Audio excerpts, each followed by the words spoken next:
President Mulanga ba pressure ups in channel asibazi uba tebakulimba ate bati tebakulimba President ya uba pressure up na kubaga mugamba ajazo kubire wali ku kisalo nga mwena mulaba ayogerera ku TV live lwaki takuba live pressure ups andi naziti ziba live katana teziba live ziba recorded ali mentally unfit namulabye era nentunula gye yatunudde munga akayiso kayi nagambye minisita wabati bwalajjana kakati mutabani wange ow'emyaka 8 yange omuntu eyabadde alina okulaga ensi Uganda nti eddagala likola ye mwami Museveni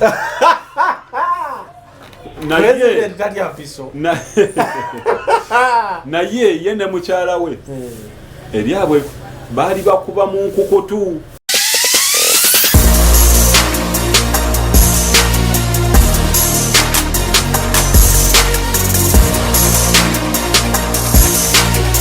We are SK7 Media, accurate and engaging. Ati lwaki mwogera bwe mutonga muganda ebintu tebikola nga obuvunanyizibwa buba wammwe musobola okukola nga muyita mu nkole etali yakuyibwa musango. Anti kyenkugambye bwe bukulembeze kuba waliwo abaaliwo ne balemererwa kubanga lwaki ebizibu lwe yajja n'akozesa mechanism endala nekikola abalala bayinza okuba baali boogeza and they were not taking action. Kubanga ebizibu bingi olumala obyogerako mu bisiba ku President Museveni. Amazzi gabuze President Museveni. Oluguudo ne balulumye President Museveni. Ng'ate nga mwe musobola ebyekolerako. Anti kati ebintu byanjawulo mu ngeri ki nti byonna mwami Museveni byateekeddwa okukola kirina okuyita mu institution. Ne institution oba katukiyite waliwo emitendera mwe giteekeddwa okuyita. Egyo emitendera kasagisaanawo kiba kisigalidde ye. Ensonga lwaki ku oluguudo bagamba oluguudo lwafudde walabye olw'ebusaabala yakalu commissioning emirundi 3 akommissioninga ki kululima kati olwasooka yali akommissioninga ki era kululima kati ani abeera n'ekizibu. So gamba President Museveni byakola tabijjukira kumbeera nga tajjukira byakola nedda akadiye tukiriza akadiye nti atusiza bagambye akyali fiti kubanga nalabye ne governor wa Bank of Uganda parliament yamwongedde emyaka emirala yamwongera ku lunaku lwennyini oba ojjukira olunaku lwe baamwongera emyaka egyesa olunaku lwe baamwongera emyaka egyesa lwe lunaku NRM lwe yalangirira egenda kuwa buli MP yesimbyewo obukadde 5 LC5 emweyo obukadde 6 ojjukira olunaku ndujjukira lwe baalangira nti balimuwa lwe lunaku era lwe baakola kitegeeza yakkiriza akole ensobi ku ssente z'Abannayuganda aziwe NRM in exchange bamwongere ebisanja. Lwe baga nti abeesimbye tugenda bawa ssente lwennyini olwo mutebire parliament yagambye nti ye ng'omuntu ali physically unfit naye ali mentally fit. Ate obeera otya physically unfit ng'oli mentally fit? Mbw'obwongo sharp wadde omubiri munafunafu. Kiringa ogamba nti omusambi w'akapiira ali physically fit naye nga mentally ali unfit. Tosobola kusamba mupiira nga mentally oli disturbed ne woba oli fit 100%. Kuba psychologically ogenda kumala olowooze ku bizibu byo. De Gea teyakute mupiira weekend ewedde ne midweek olw'okuba mukazi we yazadde yadde alina okugenda naye tebaaga nti yabadde unfit. Bagaye personal issues yagenze kumaliza ensonga ze ez'obuntu. Kati ekyobukadde mukyesibirako so ne wano mwami Mutebire okubeera physically unfit it affects the mental ability to operate. Kuba odiringa ne digits physical policy. Kuba kati abasajja bonna bali mu agement kumpi age yemu ne mwami Museveni. President Mulanga ba pressure ups in channel asibazi uba tebakulimba ate bati tebakulimba president yawuba pressure up nakubanga mugamba ajazo kubire wali ku kisalo nga mwenna mulaba nedda azikubira mu state house nze kugaye mugamba ne bamukwata ne katambi bagambe baje bazikubire wano ekololo nga agenda kulayira asooka kube press ups president w'eggwanga tibuhabulwa okulaga mbu biri bya kifere agende nakuba press ups zetano computer neyongeramu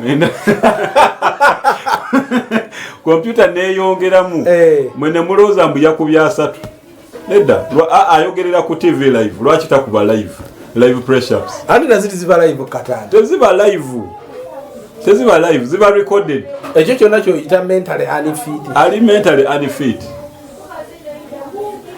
kuba ali physically omuntu asobola otambula eggwanga lyonna asebo nga anoonya akalulu yakanonyezaawa mu ggwanga nyega kubuulira mu bantu abasinga otambula eggwanga lino ennaku ze baatuwa 56 yali Patrick Amuriat Oboy ate ewadde era yasinga okusibwa eyaddako yali Bobi Wine kituufu Amuriat teyawumulako eyaddako awo alyoka abeere Museveni naye nga ate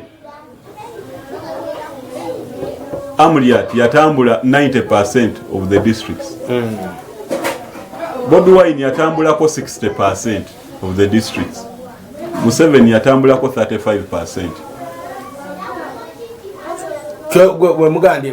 bwe muyita obukadde kyekikulaga nti mukadde 146 districts woba otambuddeko 46 districts nolekayo 100 ozirekedde yani naye kati ne waaba mukadde naye ng'asobola okukola emirimu anti kisinze okola mulimu ki the president ya presiding over kuba eggwanga lye bayita Uganda si nnimiro kyogenda teeka wali abalimi omala odde wakoga nti leero balime bulungi eggwanga lye bayita Uganda lirina ebizibu bingi kizibu ekisooka kyabakulembeze kulwa mu bukulembeze kyekizibu ekisooka kyeyajja okujjawo era n'agamba nti ekisibye era kati ye yakafuga emyaka mitono nnyo 35 jokka n'okugyerabira natandisa ogyerabira kuba gyo mitono nnyo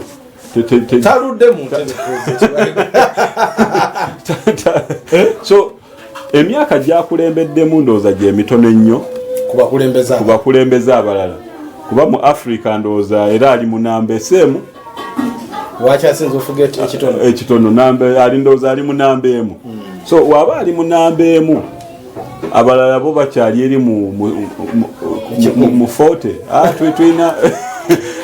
abalala bali mu forte kuba tulina ensi meka mu Africa ziringa 56 so abalala bakyali mu 5 ye nga ali ku namba 1 ye ali ku 1 just ali namba 1 yo waba ali ku namba 1 abalala nga bali ku namba 4 bali ku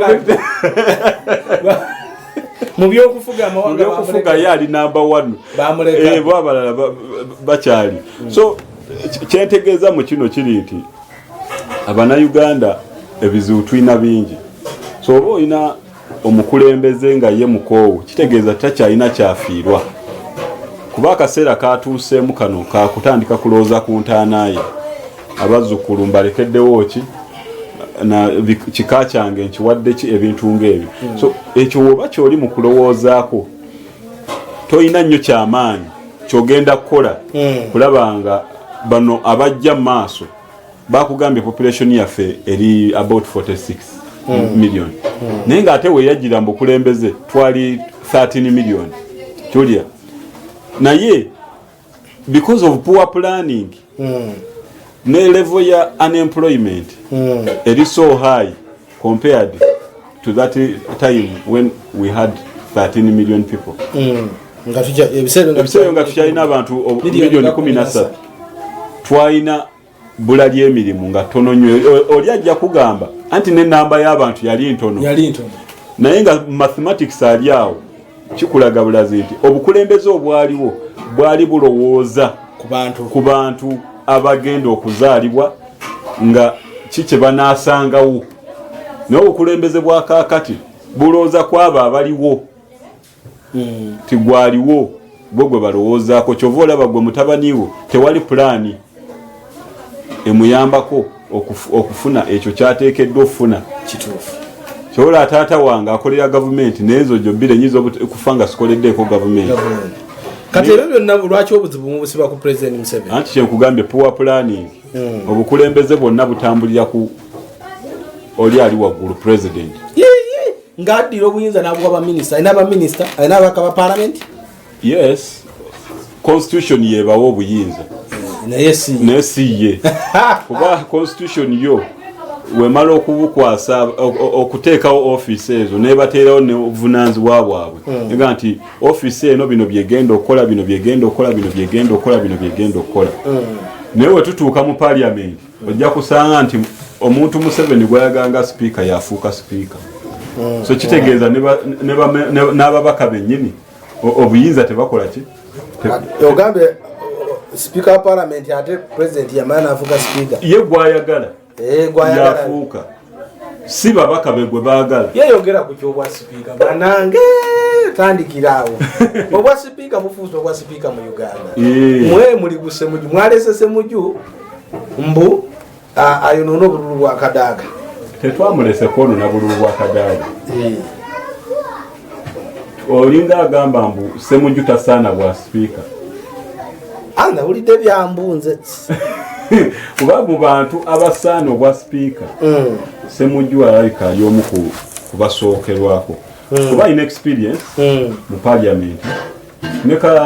Kadaaga ateekeddwa okuba nga ali mu retirement ye ng'omukulembeze abadde mu parliament omwo okuviira ddala mu CA so wobalabalamu Museveni amusingako myaka 6 gyokka asingako Kadaaga emyaka 6 gyokka gwega bonna baludde mu bukulembeze bonna baluddemu tubola asaamu kuteesa weewawe ebi byakoze bingi naye namwebazizza okustepinga down n'agamba kale nvuddeyo nendeeta muwala wange naye twakitegedde nti yalese muwala we wadde ebyo byonna byabaddewo ye yavuddewo naganze bannange kandetemuwalanga mu 1908 mu gye 8 nze yaliwo paka leero nzaaliwo nkoze eki ngenze naye muwala wange waali naye ebyokuleeta bawala n'abaana birabika bitandise byo bitandikidde ddala kuba nalabako ne muganda ne mukulu waffe ono owa Lubaga North Lukyamuzi Ken Lukyamuzi yabitandikiriza ajjo olwamugamba nti kakati gwe waganyo tubuulira obugaga bwo webuli va mu office naye n'agamba munaye nampeera oliwa jangu wegezeemu mu ntebe eno era n'ayitawo era we yayitawo ekisanja kye kimu n'akola ki n'avaayo Ken Lukyamuzi n'addayo mu office tebibanga bya kati n'essaawa zino nga we mubiraba gye bigendawo ebiti waliwo gye biraga ne programu za kuteesa no njagala muzegendereze kuteesa abadde nnyo mukwano gwa mwami Museveni era mu kalulu k'ekinana yamuwangula ye muntu eyawangula mwami Museveni wamala omuwangula bafuuka bamukwane yamuweerezanga obusente we yali mu nsiko yali wa DP yali wa DP naye yamuweerezanga obusente kyogamba akalulu bazanya jangu nkwekule bino byemugamba ebya DP lwaki kugamba nti bamukwano nnyo ayinza okuba yabadde agezesa alabo bakikola oba kikola naye n'oli yamusimbyeko muganda anti kakati wamala oteekawo muganda we community yali yakitinze etya nega ati gwe muganda wo litukugobye okiwulira olina okuteekayoko suula yakayinja mu njuki olabe enjuki nkambwe tegere biki byemba nyambala nga nkola ki ngenda era mbu byalaze mbu kuteesa w'amaanyi mu ggwanga leka yakulembera ne Uganda kuteesa w'amaanyi kuba buli lunaku alabika akola obukadde obutaka wansi w'ebisatu wali ku nnyonyi ewa awo ku nnyonyi ayinza akola obukadde kuteesa ayina ennyonyi talina nnyonyi naye yakulira department receiving ebintu mukago obumu obwo obujjako ebintu ye office ye buli lunaku akola obukadde obutaka wansi w'ebisa buli lunaku nga we tutudde wano alayika yakaweza obukadde 2 ebyo byonna bya bulimba byemusiba si bya bulimba woba olowooza bya bulimba kifulumye enkya ku mpapula nti okola obukadde 3 mu nnyonyi olabo bajja kunoonya ayinza osirika nagambye nokambaleka tasobola sirika oba omuwayiriza kubaaga nnyo ssente oba omuwayiriza kutwala mu kkooti asobole okugyamu ssente nga mwami Museveni weyabidde Daily Monitor naye kakati ebyajja kuwaabira jasi kwaga kavalinga kuba ne editor ayinza okuba agamusasula amugye ku mulamwa nga kyeyakolanga Doni Wanyama yaggalanga weeno kumbagala wasobole omutwala mu State House bateese amugye ku amugye mu office ya Daily Monitor amutwale mu State House kuba gavumenti bwete bwekola gavumenti bwete bwekata gundi ono yali omwogezi wa parliament tumanyi bangi nnyo mu banamoyo wali omunamoyo gwemanyi yagaana ye baali bamutwala kuwandika stories zikwata propaganda nga akuba opposition kuba amanyi nnyo okuwandika kye bayita political stories owamulengera baali bamutwala n'agaana agamba no for me I will be doing my personal work saga akunkozesa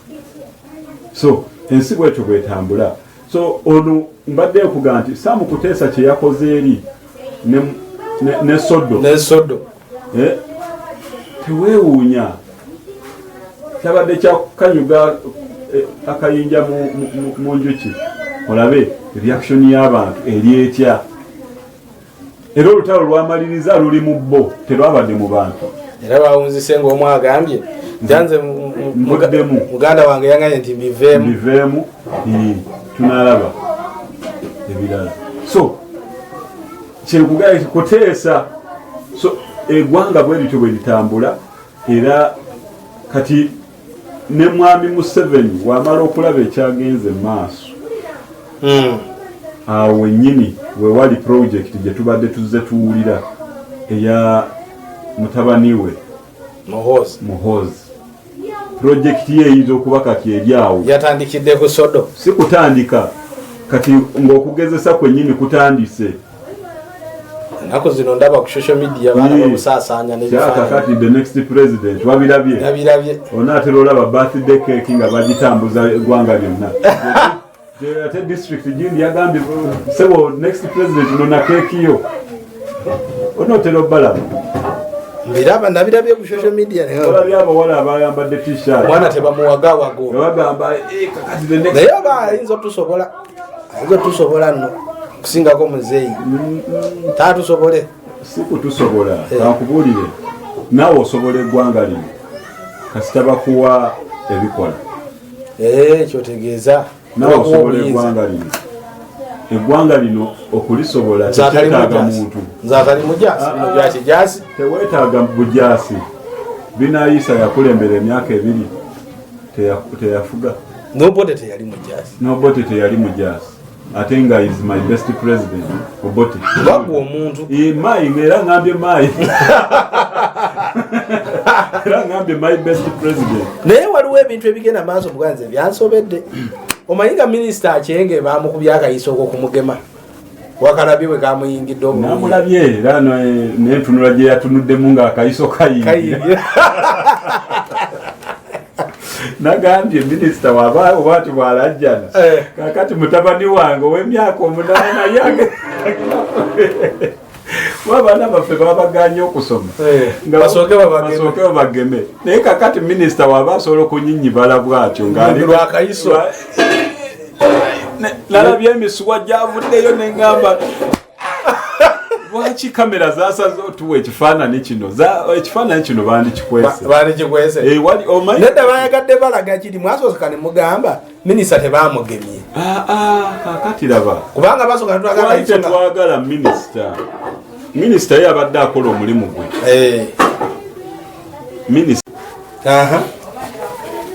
minisita Akyenge Ruth ow'ebyobulamu ndoza ye minisita gwe tusoose ofuna mu mulembe gwa Museveni ategeera ebyobulamu minisita nenge ebyobulamu abitegeera bulungi takola byakweraga byakwemulisa era bamukozesako ensobi erira olwo yajja ng'aze waliwo health camp gye yagendamu abantu ne bajja ne bamusemberera babangi mu bya bangi benyini ne bakafulumya akatambi ne bakafulumya era ndozazina ali mulale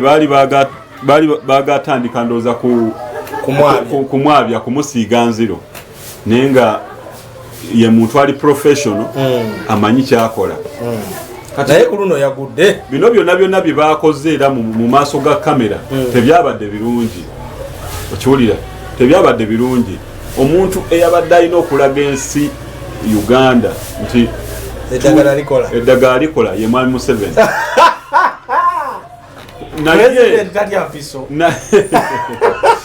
naye ye ne mukyala we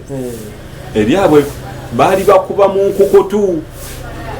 kisibya kigenda kugira Daily Monitor bagikubye mu kooti ate kakati kisibya kitya waga kuwakana amawulire ago Daily Monitor si yasoso gafuluma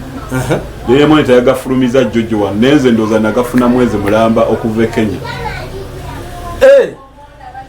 baba kugira Kenya dagala kisoboka nga eddagala teyalifuna mu State House yali Kenya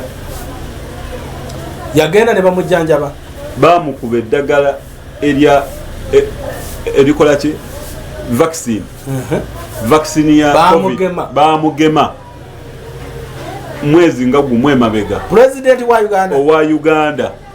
His Excellency Yoweri Kaguta Mwami Museveni tibuhabulwa bamugema omwezi gumu emabega ffe twakagenda okulaba wano vaccine ng'atuuka ndoza wiiki emu nga ye yatuuka nga ye yamadde ne vaccine basooka gamba mbu ejjamu gwa kutaano ne bakyusa ennaku olw'okuba n'abeeri baali tebanaba kutuusa kaseera kabaweereza vaccine kuba nze ne bwemba nga yenze eyazudde vaccine sooka kujjanjaba famire yange nendyoka nkola kinenga neiba ogamba ki naawe bibadde bikusumbwa nti kale naawe kwala kati n'abangereza kyobola bagambye nti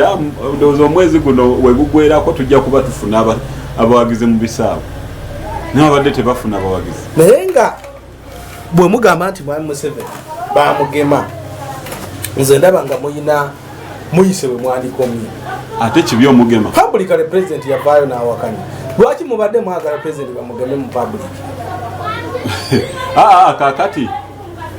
lwaki Kagame bamugemedde mu public yavuddeko ki Kagame ndi Rwanda siga ne president wa America bamugemera mu public kyoyogedde kituufu olira president we Kenya bamugemedde mu public bwekyo kikyokweka kyekugana nti Ruth Aceng ye bamukozesa nsobi si yabadde alina okugenda mu bino yabadde alina okugenda mu bino mulala ye president okulaga ensi ye nti bannange kino ekintu kya mugaso tukyetaaga wajja atamanyi nti Aceng minister nyinza okuba ndi byogera naye nga ne wano wabweru wano obuuza Aceng yani teryamumanyi kati naye nga president bamumanyi wava naga nti president bamugemye n'omwana kimuzaamu amaanyi naye president tetunamulaba yabadde asalawo lockdown ya weeks bbiri you see today I want to thank all Ugandans for respecting the 14 days but now I extend by 21 days kati twa respecting the 14 otwadde era 21 naye kakati mu kaseera ka vaccination gwobuzeewo what are you talking about so ebintu ng'ebyo kiba kirungi waliwo akatambi akasooka ne gafuluma nga minisita mbu tebamugemye mbu akayiso kakoma mu bbanga akalala bamuteekako ekipamba teriyo ddagala libakuba mu kipamba kakati ekituufu kiri nti bamugema Ruth Aceng sisuubira nti yayingiramu embeera ya comedy bano basegirinya gwe bazanya segirinya member wa parliament member wa parliament naye era tasaana office waliyo bamemba ba parliament abatasaana office eyo nga bakansala abamu basaana nabwa sibitegeera nabitegeera bagogola mayumba ku kyalo waliyo bakansala yenga tasaana bwa kansala kati ne ba MP abamu tebasaana bwaki bwa MP kati no segirinya kusinza ku comedy gwazanya si mukulembeze wa parliament oyo kati asaana kubeera mukulembeze mu theater kuba ye buli kyakola kijja kusanyusa abantu nate wali eri tubeera ku serious issues kati ono Ruth Aceng tali ku level eyo. Ruth Aceng is a professional amanyi kyakola era abo abagambu yakubye empewo well and good kisoboka obeera odiringa in a dictatorship kisoboka nga bagamba kati gwe okiriza oba tukujjewo okiriza tukukuba empewo okiriza kuba do you know how empewo pains ng'oli mu mpiso bwoti baginyiga nga temuli kintu we banagamba mbu enkeera yazimbye omukono bagenda gusalako. You know what it means okuteeka muno omuntu oxygen plus carbon oxygen plus carbon dioxide kuba air that's nitrogen omuntu omuyingize mu nempewo mu skin munda ina kubeera musaayi si mu mubiri so omuntu okumukuba ebyo ndo musawo abeera amanyi effect yabyo so in so doing omuntu ng'oyo ali professional olina okumanya nti tamala gakola nsobi ezo tekisoboka nanga atamanyi busawo ekyo kimanyi nti okukubamu empisa enkalu it's infectious so ono mwami Museveni yali alina okugenda mu ekyo bamukube mu public agumye abantu tibyatuuse lwaki commissioning eguudo na commissioning atoyi nagenda mu factory naga nti kakati waliyo birthday nzagenda okubeera guest of honor naye webituuka ku bintu ebikwata ku bantu ng'atagamba nze siriiwo wabeerewo Epozi yojo bile tegwa maroja tugenda kutandikira akulundako sagala kuba kukusukao ku SK7 media yojo bile ensonga nyingi teziza kugwayo tugenda kutandikira natonda ko mando bijja kubanga tuddamu okukyalira ku mukulu jo bile lwalero tubadde wakawe wetumusisinkanye ate okongera okwogera ku nsonga ezikwata ku bulambwe tutandise ku nsonga ezitwale eggwanga mu maaso luddako balinde kiraba kiguddeyo kyonna mwekirindirire